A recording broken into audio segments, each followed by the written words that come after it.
Good evening. I'm Peggy Harlow, the Alexandria Historical Society Online Operations Coordinator. Tonight, I would like to introduce you to one of our city archaeologists, Dr. Ben Skolnik. As many of you will know, Alexandria Archaeology is a division within the Office of Historic Alexandria, which Ben joined in 2015. He received his PhD in anthropology from the University of Maryland, College Park, with an emphasis on historical archaeology, plantation and urban slavery, and geographic information systems. As the author of the report on the building and property history of 1315 Duke Street, Ben documented its story as an infamous slave pen. He has previously presented these findings that he uncovered largely from historic photographs, engravings, and illustrations. I want to apologize to Ben for not using the full title tonight from his two recent articles we published in the Alexandria Chronicle, primarily because they wouldn't fit on the screen. The title of the two-part article begins with this 19th century quote. Photographic presentments of these photos will be accepted by posterity with undoubting fate. And it continues with a subtitle, correcting two Civil War era photographs of Alexandria, Virginia, attributed to William R. PYWELL and published in GARDNER'S Photographic Sketchbook of the War, 1866. So please welcome Dr. Skolnik as he explains why posterity should have some doubting faith in these iconic Alexandria Civil War photographs and what he has learned about using photographs in historic research. We'll be taking questions from through the chat. Ben, over to you. Hi, welcome. Thank you for having me. So the next hour or so, I'm going to talk through some research that has come across my desk that I've put out there into the world that not only do I think is kind of interesting and neat, but has some of those tangible benefits to like the real world that goes beyond just merely academic questions of history. And so let's see.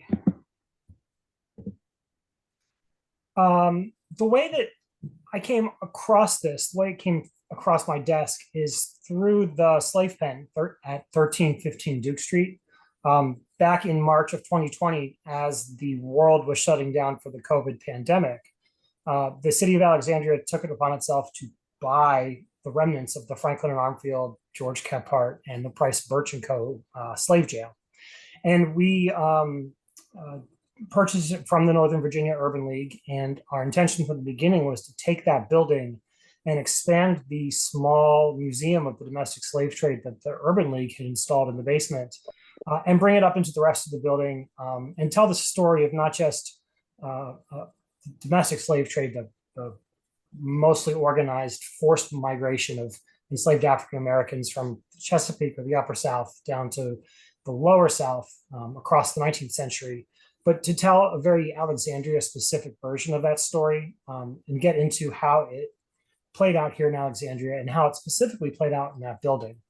And when we got, I became involved in this project, it's not like we didn't know the history of the building. That story had largely already been told.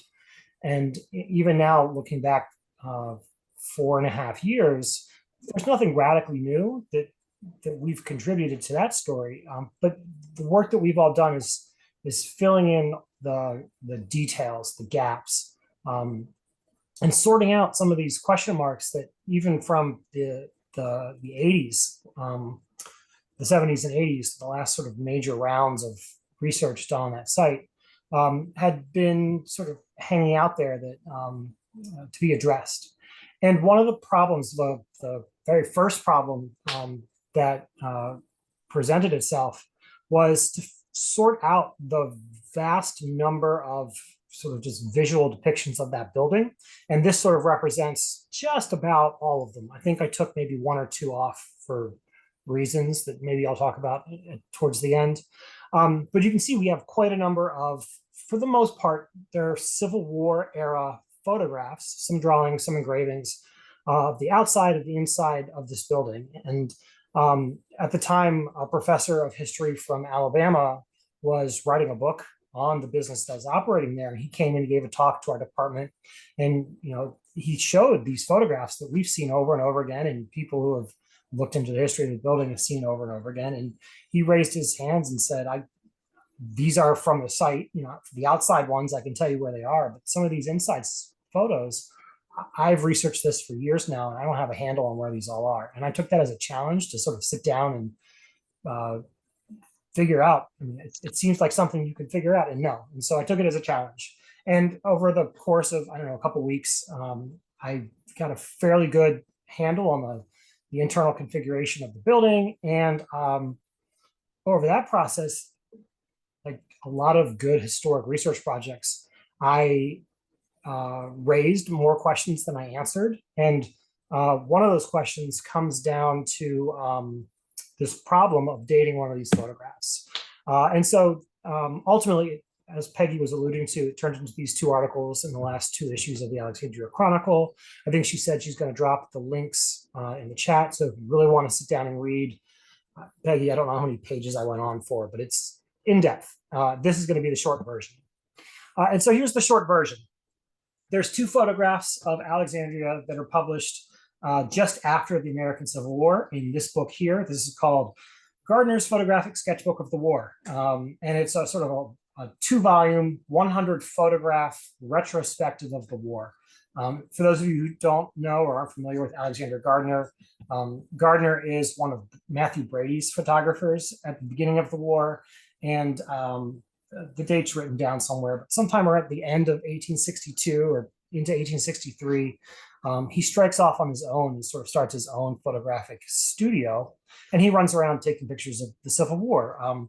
Largely for commercial purposes. He's got a gallery here in DC, and he's selling pictures, not just soldier like portraits of people who walk into a studio, but like battle scenes and camp life, stuff like that. And so at the end of the war, Gardner sort of takes stock of his collection of photographs. He spent 4.5 years collecting.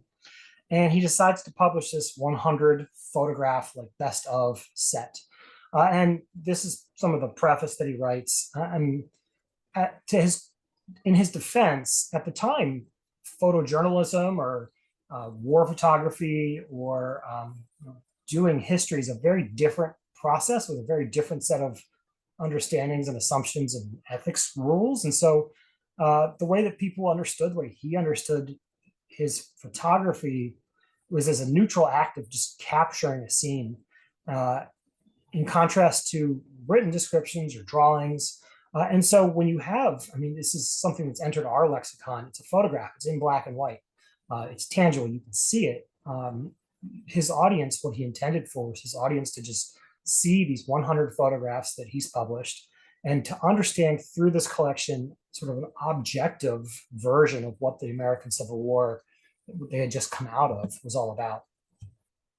For the most part, this is sort of academic and to the side, but for the most part, his book is not the totality of the Civil War. It's kind of bounded by like Richmond in the south, Gettysburg to the north, the Blue Ridge Mountains to the west, and how far east does he go? Baltimore or Norfolk? I mean, he doesn't get too far onto the Eastern Shore. I mean, it's a very Chesapeake-centric version, a very Washington, D.C. centric version of the Civil War.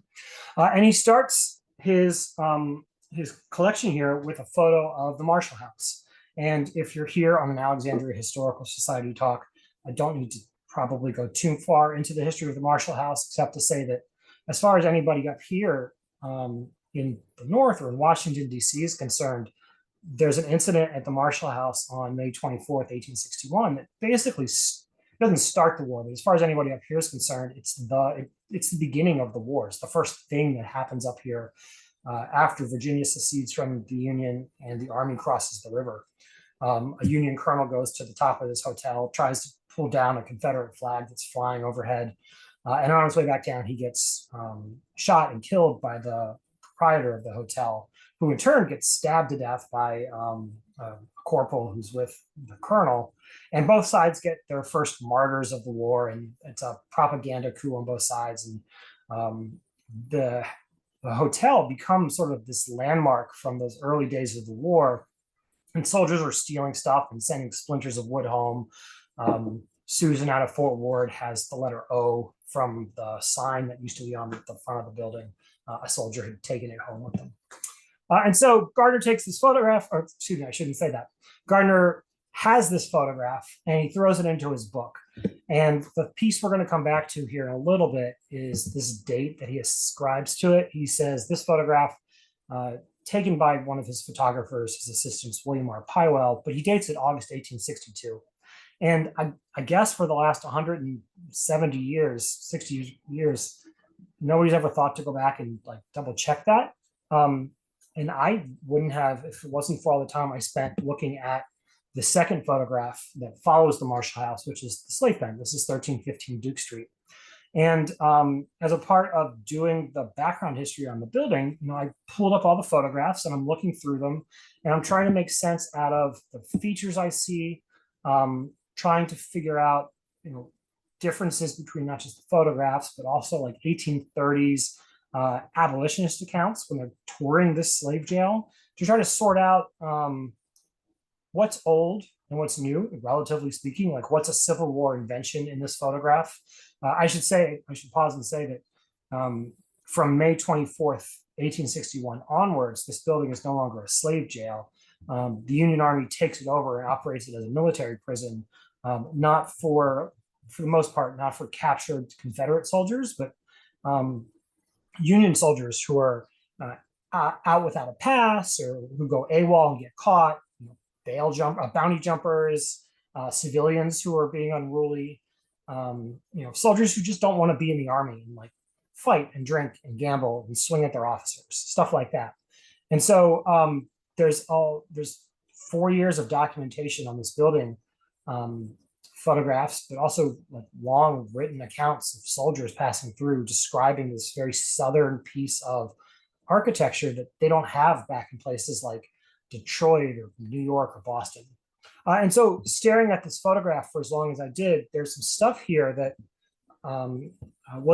Alexander Gardner also says this one's 1862, August 1862.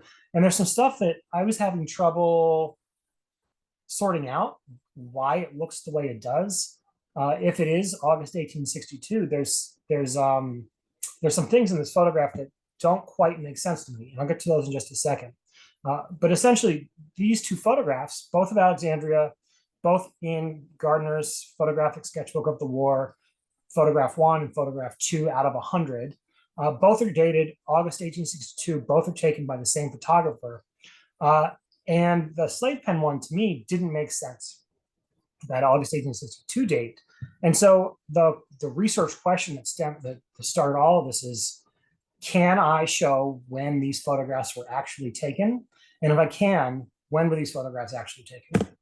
And so it takes a little bit of sleuthing, and I was able to track down not just the published image in his book, but the original glass plate that came out of the camera when this photograph was taken.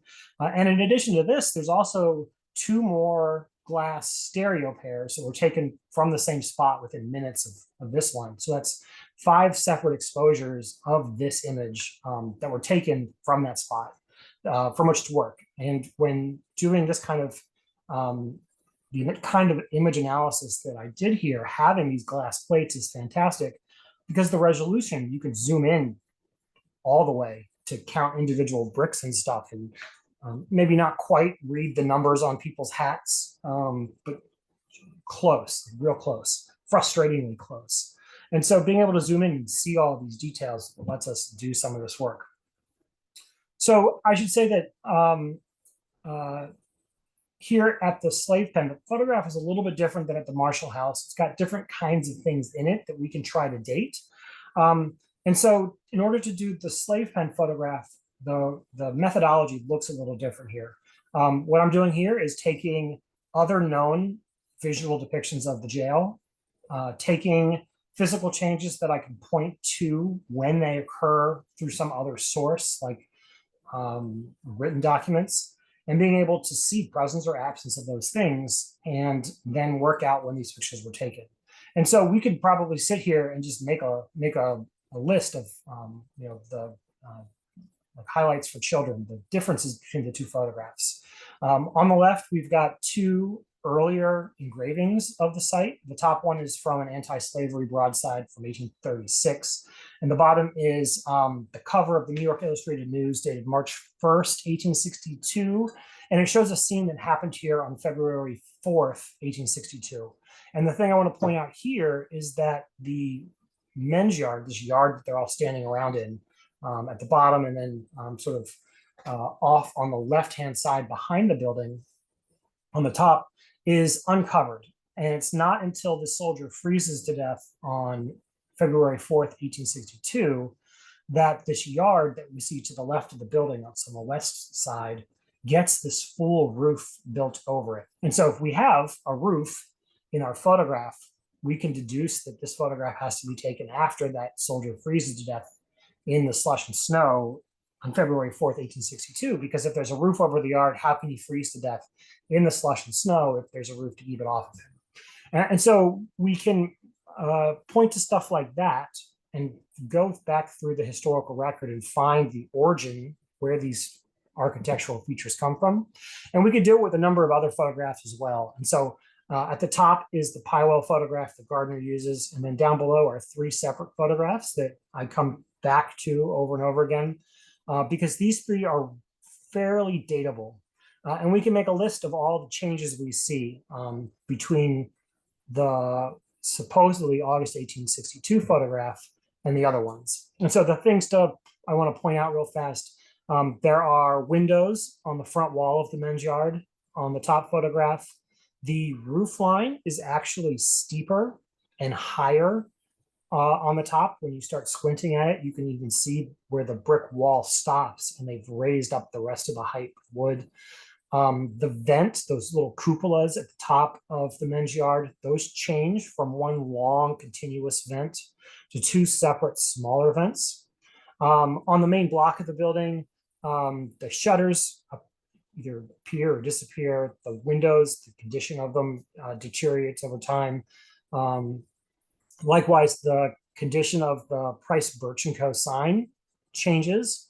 And then the thing that really I want to come back to and the thing that I think cemented for me that there's something going on here I have to figure out, are these trees in the front of the yard. And so at the top, you can see that there are several stumps or cut down trees, places where trees used to be. And on the bottom, you can see where there are trees that are suspiciously the same size and shape of the stumps that are sort of seen above. And, when it comes to looking at architectural changes, you can make these arguments. Well, maybe it had windows before and they bricked them in, as opposed to maybe it was a solid wall and they punched windows through it.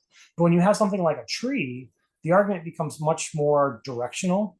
It's a lot harder to argue that the Army came through and planted full-grown trees to replace stumps that look suspiciously similar to them, as opposed to the Army just came through and cut them down for firewood or for security reasons, right? So because there are these very large trees in one photograph and stumps that look like they belong to those same very large trees in the other photograph, it makes a very strong case that there's an arrow of time going from one to the other, that it's very difficult to work back the other way and argue that the top photograph comes before the bottom photograph.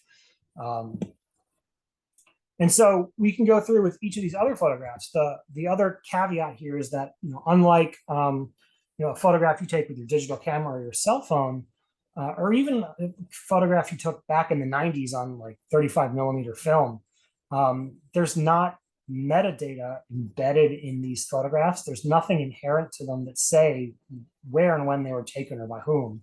You sort of have to either hope that somebody wrote it down and they were correct when they wrote it down, or figure it out for yourself. And so, even the Library of Congress and the National Archives is not helpful sometimes with some of these photographs. So one of them, I think it's the Library of Congress, literally says in the caption, Civil War times is when they say it's from. And it's like, well, thank you very much, Library of Congress. I could have guessed that from all the Civil War guys standing in front of this building. And so if you're trying to sort out these internal chronologies within those 4 or 5 years, depending on how long the Army is where you're looking, you have to be able to tease out better than just Civil War times. So here, for example, this photograph on the left, I call this one the wagon photograph because there's a wagon out front. This one is probably taken by Matthew Brady or one of his photographers, and you can tell because it's got this number ascribed to it here, 2296. 2297, 8, and 9 are interior shots from the men's yard. I think 2300 is a nearby another slave pen. And then I think coincidentally, 2295 and 2294 are both the Marshall House, which I don't think Matthew Brady intended to group them the same way that Alexandria Gardner did, unless he did.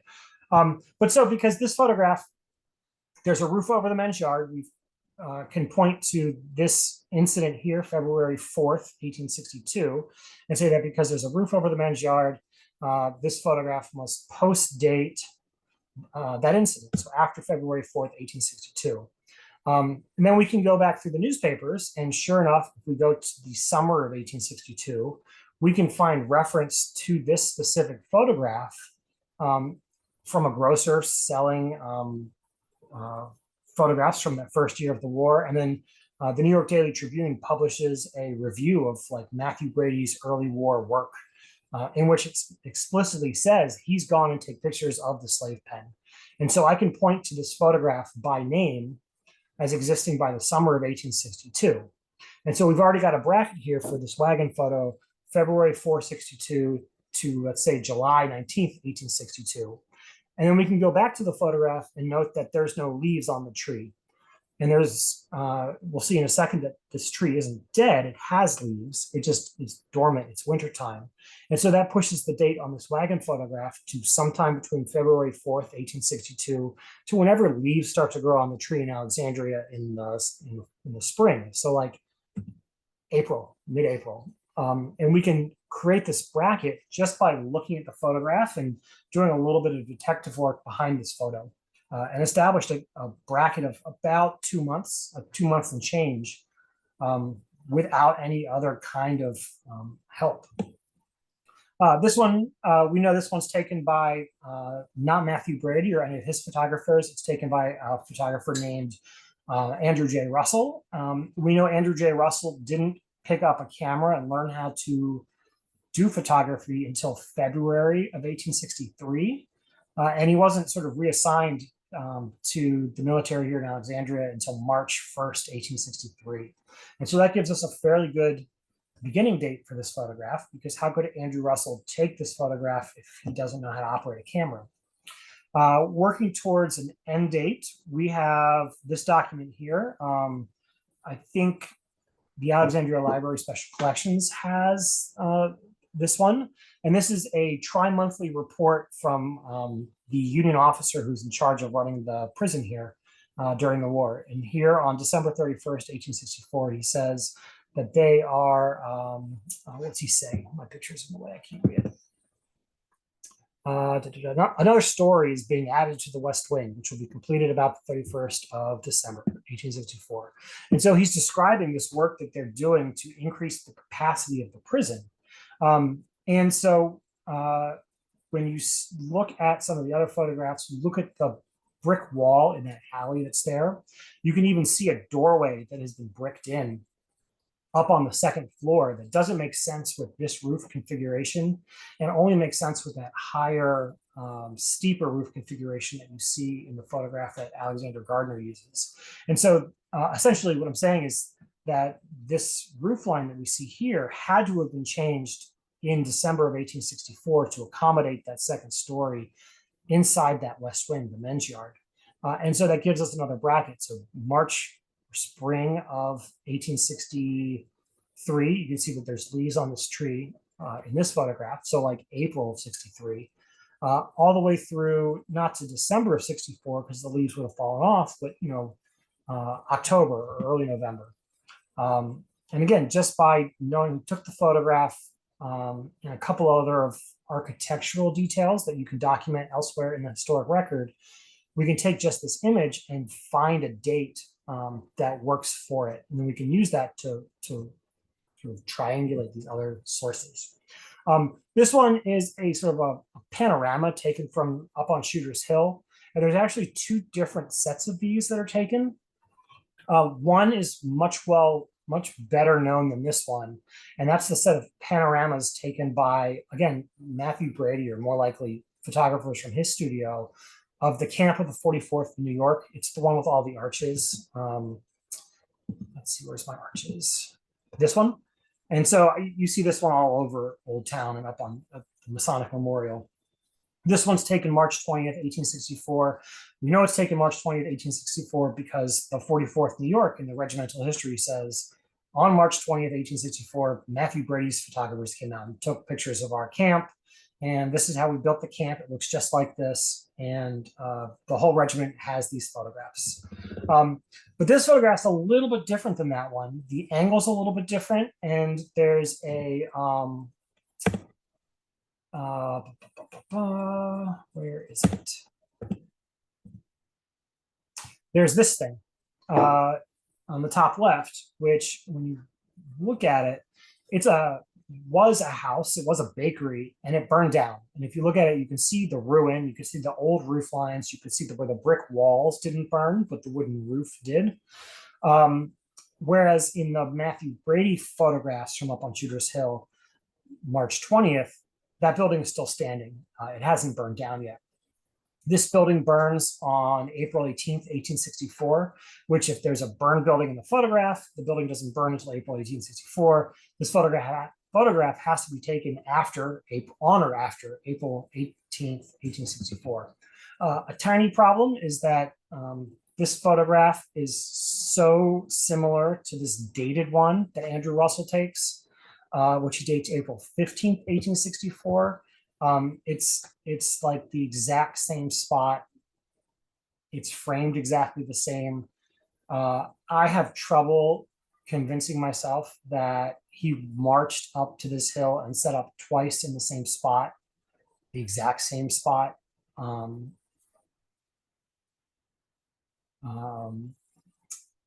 rather, he just got his date wrong by a couple of days. Maybe he was developing it. He had to come up with a caption, and he remembered it was sometime a week or two ago.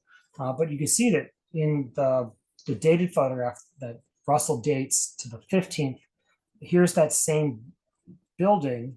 Also, you can see from the roof line and those interior doorways that wouldn't be visible if there's like a not burned building there. This has been burned and must post-date that April 18th fire. And so that's the sort of the beginning date of that bracket, that April 18th fire. And we know that the 44th New York moves out on April 29th, 1864, taking their camp down and moving off. And so because their camp is visible in the photograph must date between those two dates. And so all of that being said, because the photograph that Russell uses, that Alexander Gardner uses, does have the windows, whereas none of these others do. It's got the steep roof where none of these others do. It's got the different roof fence. This photograph, by the dates we've been able to establish, must post-date the fall of 1864, December of 1864, when the roof line changes inside that men's yard. The other piece of evidence that we can use to further push this past and solidly into 1865 is this piece of black cloth hanging here above the window. I hadn't appreciated this at first until I was trying to talk through this problem back when I first pointed it out. And I called up Wally Owen, another historic Alexandria. He worked at Fort Ward for years. And he's like my go-to source for anything Civil War photography related. Like when I have a question I can't answer, I usually save it up and I give him a call. And he took maybe not one look, but a look and a half at that. And he pointed me towards the Lincoln assassination. And he said that after Lincoln was shot, everybody started hanging this black crepe, this swag, as a sign of mourning here in Alexandria. And sure enough, you go looking through the newspapers and people are reporting this black crepe being draped over the windows of all the public buildings, and the military is doing it too. there's an official order that goes out saying how everybody should handle it. And sure enough, if you go through the other photographs that are known to date to the time around the Lincoln assassination and Lincoln's funeral, you see the same thing being draped across all of these buildings along the routes and the public buildings and military posts and headquarters. And so sure enough, we've already established this photograph shows a change that that lieutenant reports happens December 31st, 1864. And again, because there's leaves on the trees, now we're into the spring of 65. And now we've got this very traceable thing hanging on the side of our building, which puts this photograph out on the other end, the farther end of the Lincoln assassination in mid-April. And so all of a sudden, this date that is stamped in black and white on this photograph, it says August 1862. There's a lot of architectural things, and those trees especially strongly suggest, when held up against the other photographs that we can date, that it can't be August 1862. And given the changes we see that accumulate during the Civil War, this photograph was probably taken sometime between April 15th, the Lincoln assassination, and the late fall of 1865, which is when the leaves would have come off the tree. And then Gardner would have had to have this photograph in order to get into his book, which starts showing up in February of 66. So that's sort of a crash course in how I stared at this photograph for entirely way too long. Saw that he was telling me that this photo was taken in 1862. And rather than just taking that and running with it, I said, well, hang on, something doesn't make sense. I don't understand how it's taken in 62 if these other things that all seem to suggest they're taken variously throughout the Civil War show me something different. And by holding this up to the other ones and going diving in the historical record, I'm able to come away with this date that the guy who published the photograph in the first place contradicts. And actually, I probably can't zoom in right now, but the other piece that's probably more telling than I think Gardner meant for it to be is if you read these really tiny words under here, it's that standard 19th century copyright boilerplate language. It says, entered according to the Act of Congress in the year, and it says 1865 by Alexander Gardner in the clerk's office of the District of Columbia. And so even this photograph that Gardner says was taken in August 62, which I think I've shown couldn't have been. Gardner even says it's copyrighted 1865. And so that's probably a good place to just stop for just a second before we move on to the Marshall House real fast. Peggy, I think we said we were gonna take a breather. And if people have questions specifically about 1315, the slave pen, we don't have any questions in the chat. So I have one. Oh, you do? Yes. Go ahead.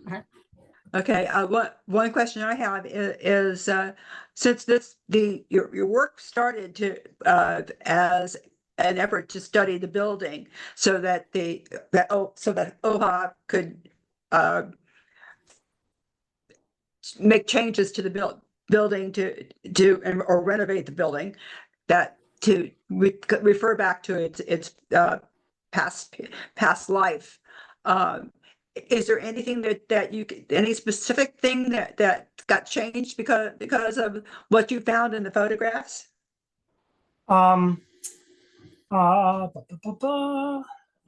That's a good question. The thing that is fresh on my mind that I'm staring at right now is the sign, that Price Birch & Co. sign. We've had scaffolding up now for a couple of, I don't know, it's been a month or a month and a half or two now.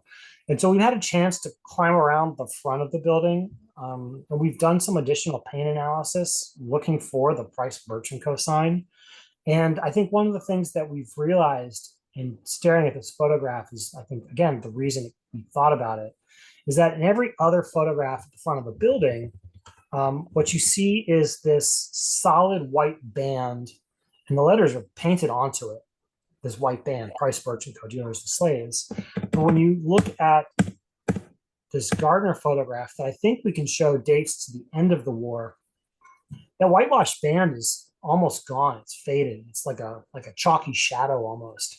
And between staring at this and like looking at the paint on the front of the building, I think what we want to say is that originally there wasn't a white band painted on the front of that building. It was just the letters painted onto the painted brick.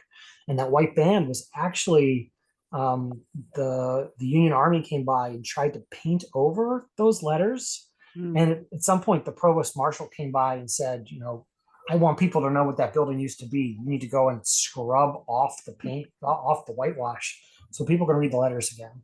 And so having this photograph in front of us showing that whitewashed band by the end of the war, and by being able to put this photograph at the end of the sequence and not plop it straight down in the middle of it, shows that that band fades over time, but the letters are still there. So the you know, it's not solid white paint the same way that the rest of the letters are. It's just much more temporal, ephemeral, chalky whitewash that comes off in the rain. Okay. There's a question here from Pam. Oops. What is the fence-like feature that appears to be across Duke Street from 1315? I think it's a fence, Pam. Something that doesn't come across very well in a lot of these photographs is depth and elevation change.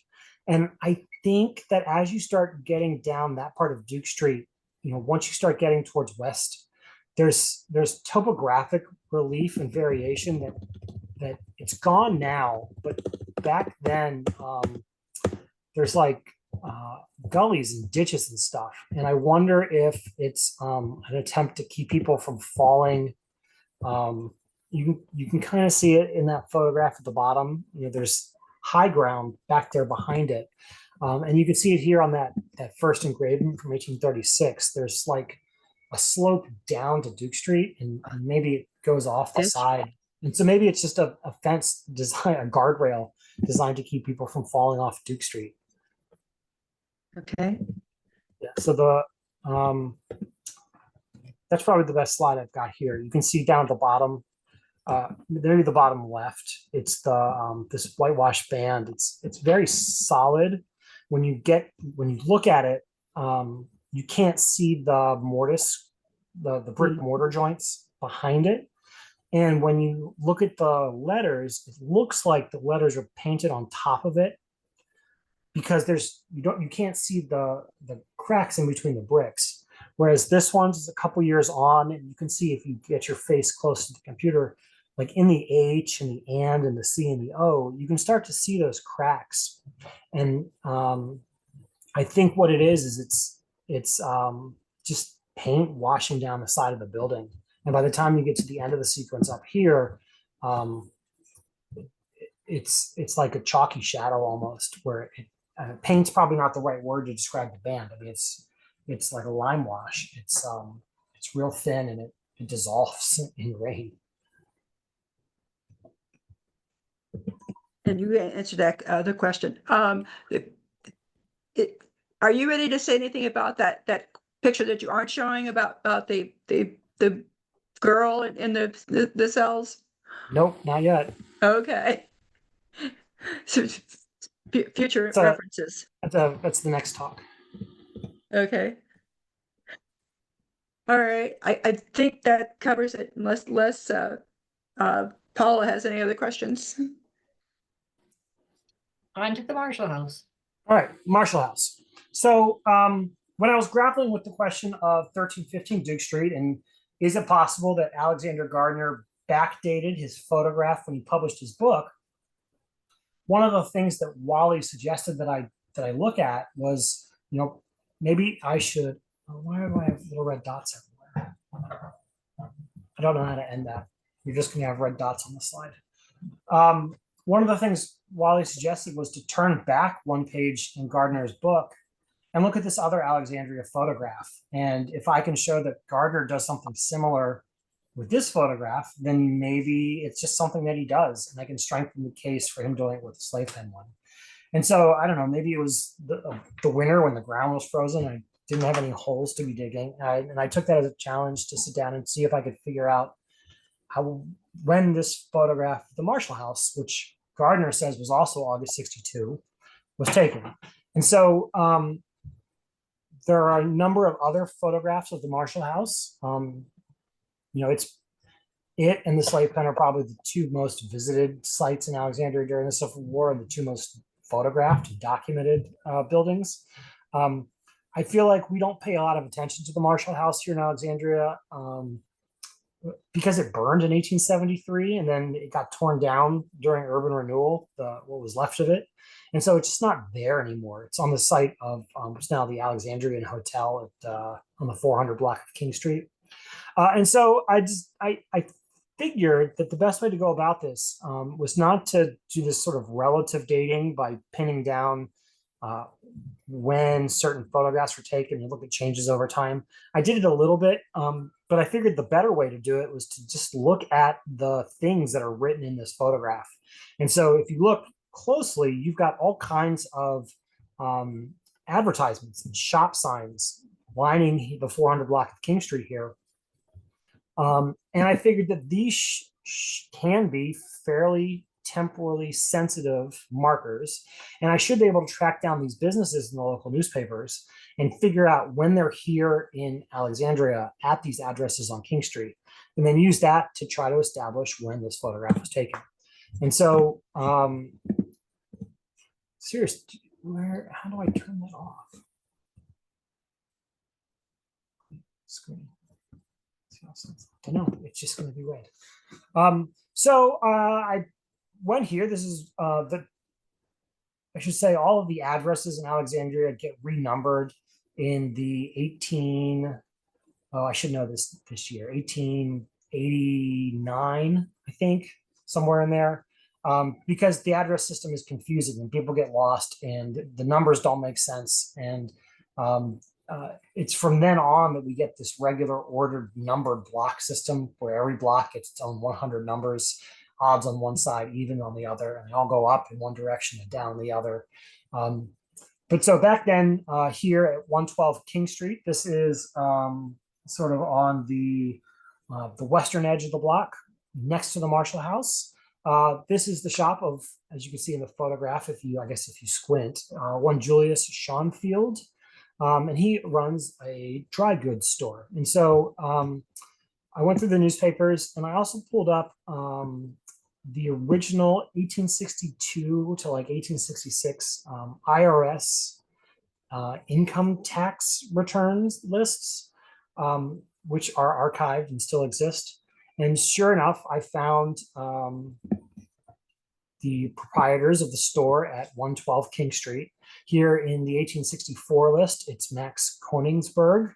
In the annual 1865 list, so this is compiled towards the beginning of the year. I think in theory, it's whoever's there January 1st, but the assessor doesn't usually get around until the spring. It's the Hirsch brothers are here at 112.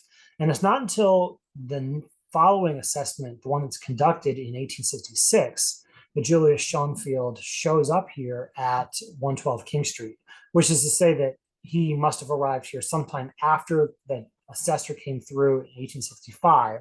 So we'll say April or May of 65. And then for him to be here on January 1st or whenever the assessor rolls around in the spring of 66.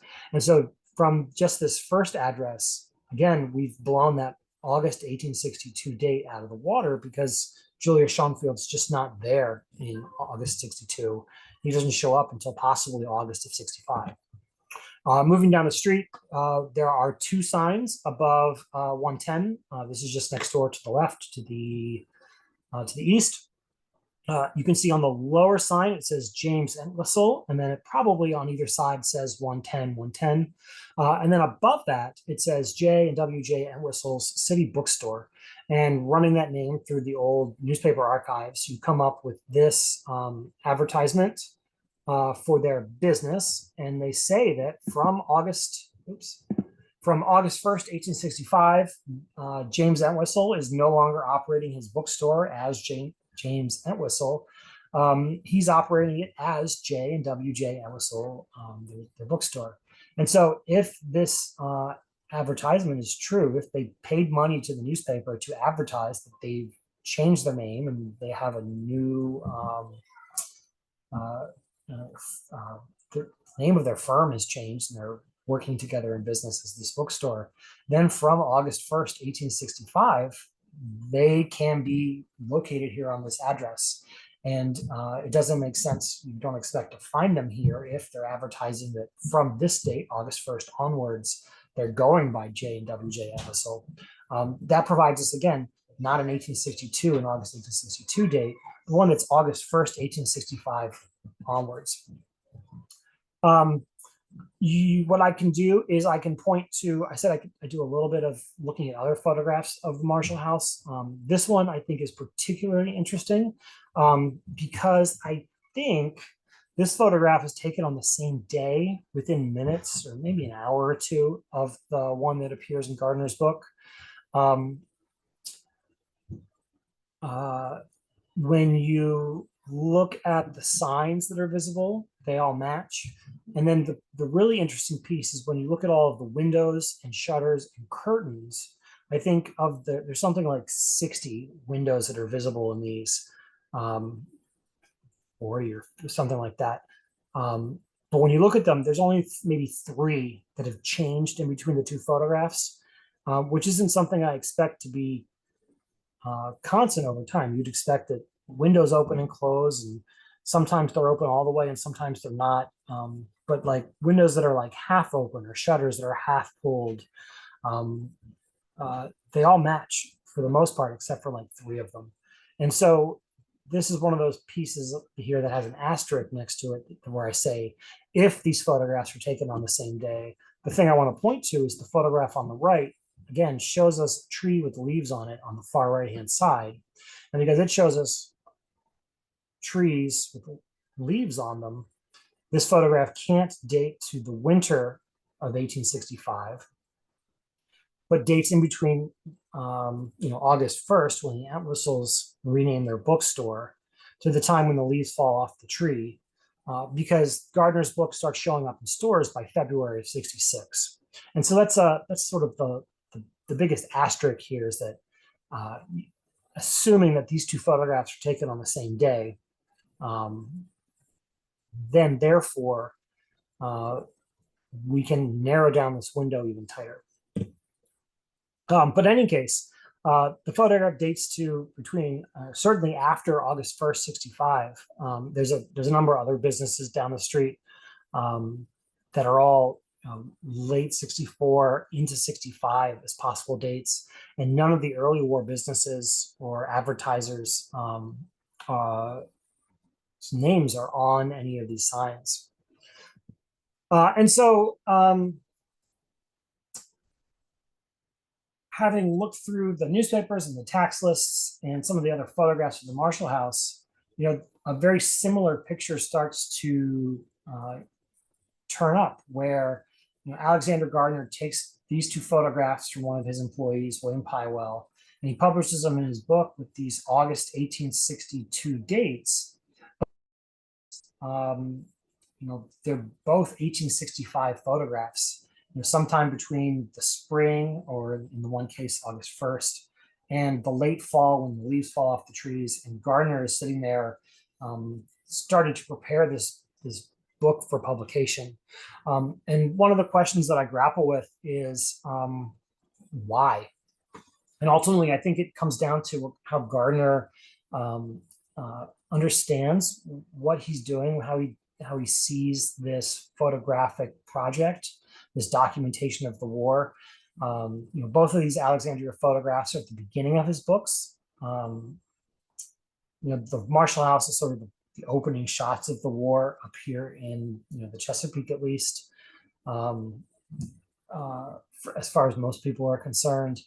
And then the slave pen photograph, the way he frames it, the text that accompanies it, it's a kind of, this is why we had to fight the war. This is what our soldiers saw when they crossed into Virginia. And it's a justification for why they just went through this thing that happened. And so part of that argument is lost, I think, if Gardner provides accurate post-war dates for these photographs. That preface that he writes, he says, photographs are these black and white indelible images that they're witnesses. They show what these places looked like when we took the photographs. And he's trying to say that these photographs are from the war. They're in the first case, it's like the beginning of the war, and the slave pen, it's the reason why the war was fought. And I think some of that editorial narrative is lost if you provide post-war dates for these two sites. It kind of goes against how Gardner conceives of his project. And so, I think ultimately that's why he's doing it. The nuts and bolts of the technical reasons why.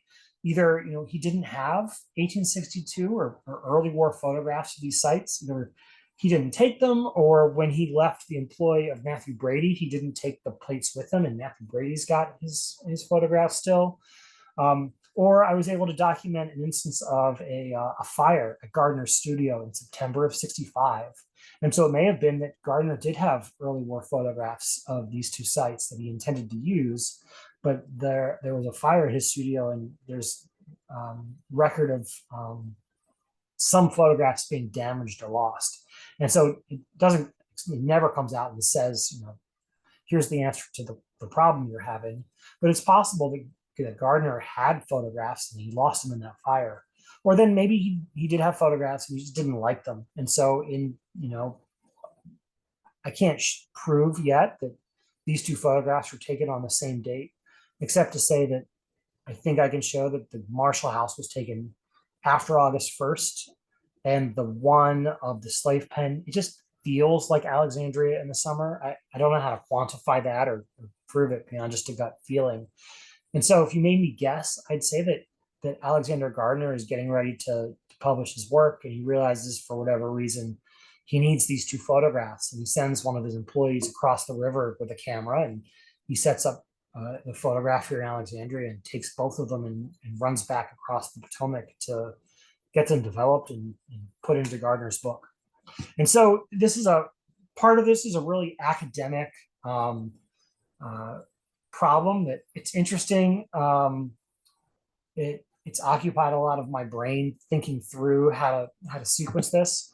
But then it also has some of those more tangible ramifications for some of the work we do beyond just a mere academic exercise of dating Civil War photographs that don't have dates. And so we're able to, once you go through this process, put these into some semblance of a chronology and show these changes to the building over time. Importantly for our work is to show what this building was like, not when it was a Civil War prison, which is when it was documented the most heavily, but what it looked like when it was used as a slave pen prior to that, which is the story we're mostly trying to tell here. And it came as probably not a huge surprise, but I think it was important to be able to document which things that people have always seen in this building and have always talked about as being slave jail architecture, like the roof over the men's yard, or these individual cells that you see here inside the prison yard. Some of these things that people viscerally associate with our building and assume it's got this slave pen history to it, I think we can show fairly conclusively are Civil War inventions, and the slave pen itself looks just a little bit different than the bulk of the documentation we have, which again dates primarily to those 4 or 5 years that the Army's here between 61 and let's say 66. And so as we do our work at 1315 Duke Street, as we reopened the museum in 2020, I forgot which year now, 2 or 3, that Juneteenth weekend. And as we're doing these architectural renovations now with the goal of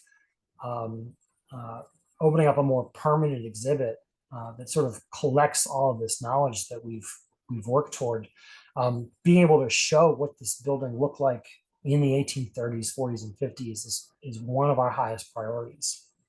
And it's getting a super good handle on what those internal Civil War era changes were that lets us take that, strip it off, and then go backwards in time, even though we don't have any pre-Civil War photographs.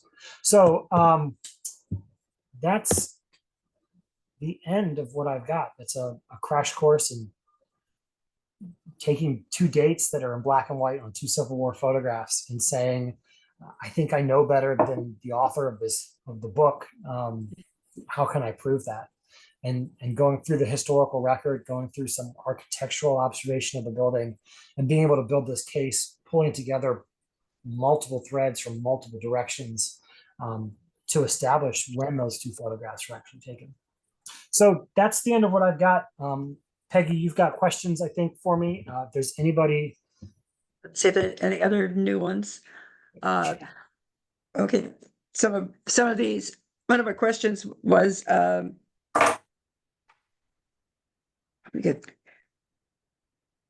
you've answered most of the questions we already had, but what were your major sources of what's your go-to sources to find historic photographs, particularly of this period? So that's two questions, and the answers overlap. As far as Civil War photography goes, the biggest collections are Library of Congress and National Archives. Those collections are great because they've been scanned, they've been professionally scanned and digitized with an eye towards preservation and future archival purposes.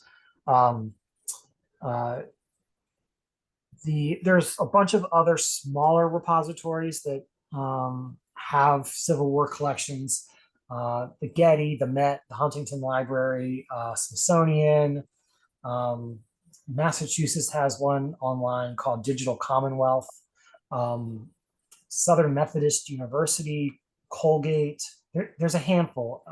Most of them, if you just Google Civil War photography collection and spend the first 3 or 4 pages of Google going through, you'll come across most of them. Thinking through, sometimes I sit and I think through, like, where can I find more of these that I haven't seen yet? And when it comes to the Civil War in Alexandria, if you think through who's coming here, who's taking photographs and drawing pictures, and where are they going back to, you find yourself going back to places like New York and Boston and Michigan, Pennsylvania, Philadelphia. And you follow, like, the soldiers who come into town and see these things, and then they go back home or they write back home.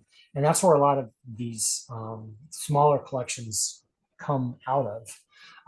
The other question is, beyond just Civil War specific, the Alexandria Library Special Collections Branch has probably the best local photo collection in town. And so if you're looking for a photograph of something in Alexandria, that's the place that I go to. Mm-hmm. We have one question here, a couple questions here. Is the pole extending up from the roof of the Marshall House, the flagpole where Jackson raised the Confederate flag? And if so, how did he get up there to raise the flag, and Ellsworth get up there to take it down? Yes, that's the flagpole. And on some of the other photographs, you can see a flag over it. And then in some other photographs, there's at least one where somebody has gone in and drawn in a Confederate flag on top of the photograph.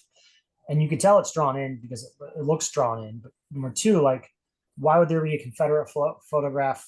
Why would there be a photograph of a Confederate flag before the Marshall House incident happened? And so, yeah, somebody asked me that the second half of the question, how'd you get up there? And my best guess is there's a hatch and a ladder, or there's a dormer on the back side of the roof, and like a little handhold ladder that you just climb up on the backside. It's a very tall flagpole. Like, I can see how it could have been seen from the White House. That's the story. Back in the day. Yeah, the story. But speaking of poles, while we were still on that, there's a stripe pole at the corner. Yeah. Do you know what that is? That significant of something? Because I know there was one in front of Gadsby's too. I think it was one of two things. It's either a water pump or a stagecoach stop. Oh, If I had to guess, I've seen them other places too, but my guess is it's like a stagecoach stop. that's not.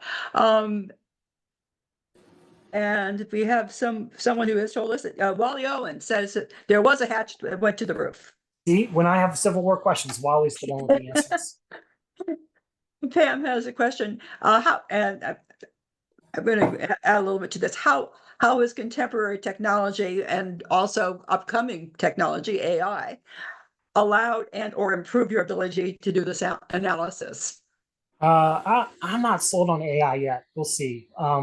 But being able to just sit here in my basement and look at these is I don't know how people did this in the before times, having to go to the Library of Congress and like ask a librarian to pull this off of a shelf for you to look at the originals of.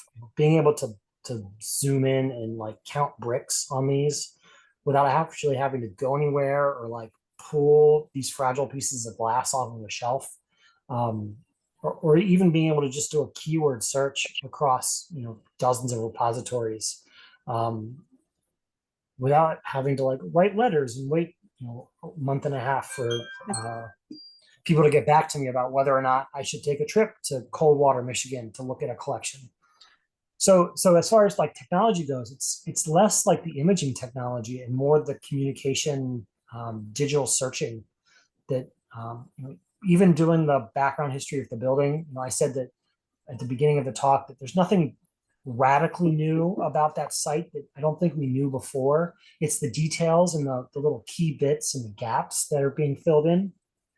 And it's because I can sit here in front of my computer and search, 200 years of newspaper archives for Alexandria enslaved pens. For back in 1987, when they were doing the site report, they didn't really have that ability to do that. And so being able to just sit there and just have OCR text thrown at me for any keyword I can think that's relative to the building, is doing all kinds of historical legwork that I get to take credit for, but I'm not doing anything that's harder than what has already been done. Okay, just a compliment from our editor that your presentation was a nice compliment to your article. And speaking of which, the articles are on the Alexandria Historical Society's page of dozens and dozens of Alexandria Historical Society chronicles that have been done over the years on all kinds of local history. So those are your two articles are up there now, and we're going to take the recording of this of tonight's presentation, and with a little bit of manipulation and editing, we'll get it up on the same page where our lectures are. So that'll be up shortly, and everybody will be informed of that when that occurs. So people will be able to share this more. And we really appreciate your being willing to tell us all about it. No problem. I enjoy talking about it.